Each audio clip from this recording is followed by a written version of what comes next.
তোমারে যে দেখলে আমার মাথা যে ঘুরায় গো, লাগছে উড়া ধুরা। তুমি কোন শহরের পোলা গো, লাগছে উড়া ধুরা। ভাইয়া তুফানের টিকিট হবে? শুক্রবারে হবে, এছাড়া কি আর নেই? এখন নেই। অনেক বড় আশা করে আসছিলাম।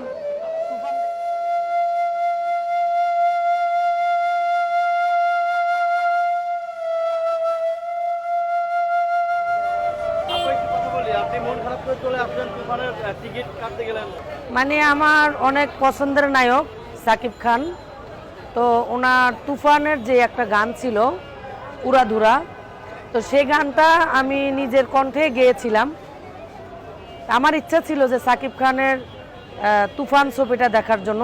তো আমি অনেক কাজের জন্য আমি আসতে পারি, ব্যস্ততার কারণে আসতে পারি নাই, যার জন্য আজকে একটু আসলাম। আসার পরে শুনলাম যে শুক্রবার পর্যন্ত কোনো টিকিট নেই, যার জন্য মনটা খারাপ আর কি, যে ছবিটা দেখতে পারলাম না। না, আমি তো জানতাম না যে এই ছবিটা যে এত এত মানে মানুষের মনকে জয় করে নিয়েছে, এটা আমি বলতে পারছি না। আপনি একজন জনপ্রিয় গায়িকা, আপনার একটা গানও ভাইরাল হয়েছে, আমাদের কি এক দুই লাইন গান গেয়ে শোনাবেন?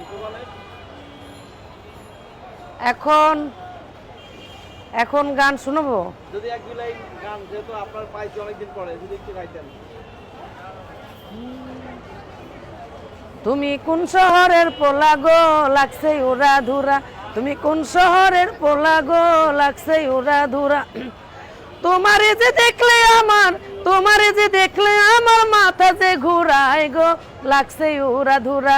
তুমি কোন শহরের পোলা গো, লাগছে উড়া ধুরা। অনেক সুন্দর। আপু, আপনি কতদিন ধরে গান গান এরকমের? আমি তো গান করি আজকে প্রায় 23 বছর ধরে। 23 বছর। আপনি কি ওভারঅল সব টাইপের গানই গান না? সব টাইপের গানই আমি করার চেষ্টা করি এবং গাই। শাকিব খানের সিনেমা কি মানে এই যে দেখতে পারলেন না, সামনে কি আবার এসে দেখবেন? ইনশাল্লাহ, যেহেতু একবার দেখতে পারিনি, আবার চেষ্টা করব। তো যদি আপনার শাকিব খানের সিনেমাতে আপনার একটি গান যায়, কেমন লাগবে আপনার কাছে? আমি তো পুরা হিরোইন। আপনার একটা ইন্টারভিউ নিয়েছিলাম, একদিনে 10 মিলিয়ন গেছে। আসলে আপনার এত ভক্ত যারা প্রবাসে থাকে, এত ভক্ত কিভাবে অর্জন করলেন আপনি?